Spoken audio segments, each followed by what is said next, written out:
रायपुर की एक बड़ी खबर आपको बता दें, केंद्रीय गृह मंत्री अमित शाह 4 अप्रैल को छत्तीसगढ़ आएंगे। 5 अप्रैल की सुबह दंतेवाड़ा जाएंगे केंद्रीय गृह मंत्री अमित शाह।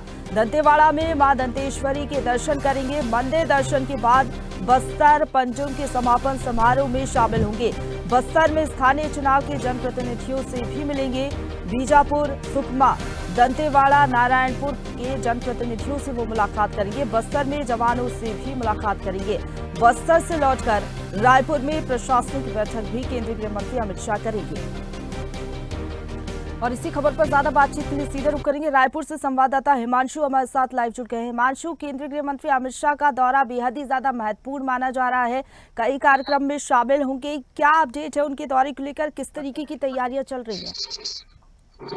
देखिए प्रशंसा, जिस तरह से 2 दिवसीय दौरे पर, छत्तीसगढ़ दौरे पर केंद्रीय गृह मंत्री अमित शाह पहुंच रहे हैं, जिस तरह से 4 और 5 तारीख को उनका दौरा निर्धारित है। 4 तारीख को वो छत्तीसगढ़ पहुंचेंगे और 5 तारीख को वो दंतेवाड़ा के लिए रवाना होंगे। जिस तरह से तय कार्यक्रम के मुताबिक दंतेवाड़ा पहुंचकर वो सुबह जो है दंतेश्वरी माता का दर्शन करेंगे। उसके बाद माया माता का दर्शन, दंतेश्वरी माता का दर्शन करने के बाद बस्तर पंडुम के समापन कार्यक्रम में शामिल होंगे। बता दें, जिस तरह से बस्तर के वो तमाम आदिवासी जनजातियों के लिए आयोजित बस्तर पंडुम यानी एक खेल महोत्सव का आयोजन है वो किया गया है, ताकि वहां की खेल संस्कृति और तमाम परंपराओं को जीवित रह सके। इसके लिए बड़ी एक बजट की राशि रखकर तमाम जनजातियों के लिए एक बड़ा आयोजन जो है राज्य सरकार के द्वारा किया जा रहा है। और इसी के समापन कार्यक्रम पर केंद्रीय गृह मंत्री अमित शाह है वो छत्तीसगढ़ दौरे पर आ रहे हैं। और बस्तर पंडुम कार्यक्रम में शामिल होने के बाद जिस तरह से वहां के हाल ही में चुनाव संपन्न, जिसमें पंच से पार्लियामेंट का सपना प्रधानमंत्री नरेंद्र मोदी ने देखा था, उसी की तर्ज पर छत्तीसगढ़ में लगातार पूरे पंच से लेकर पार्लियामेंट की स्थिति यहाँ पर बनी है। ऐसे में बस्तर के वो क्षेत्र ऐसे भी शामिल है कि जहाँ पहली बार चुनाव हुई है, पूर्ववर्ती जो कि हिड़मा का कोर नक्सलगढ़ माना जाता था, उस क्षेत्र पर भी पहली बार चुनाव हुआ है। तो ऐसे वहां से जीत के आए जनप्रतिनिधियों से भी अमित शाह मुलाकात करेंगे। साथ ही बस्तर के जनप्रतिनिधि हैं उनसे मुलाकात करेंगे।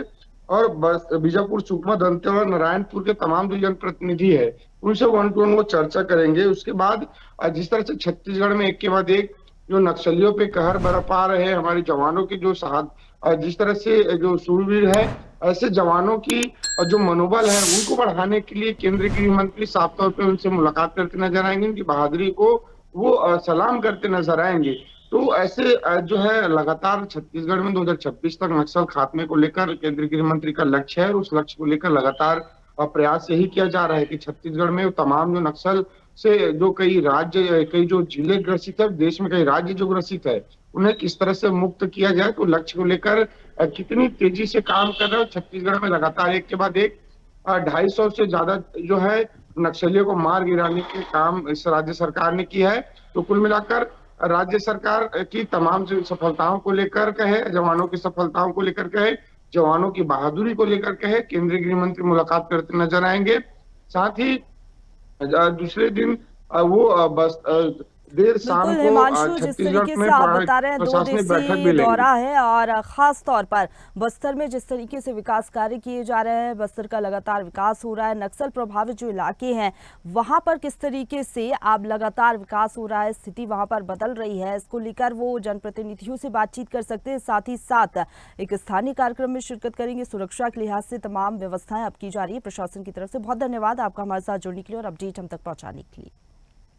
ताजा खबरों के लिए लाइक, फॉलो और YouTube पर सब्सक्राइब कर बेल आइकन दबाएं। साथ ही ताजा अपडेट्स के लिए स्वदेशलाइव.com पर विजिट करें।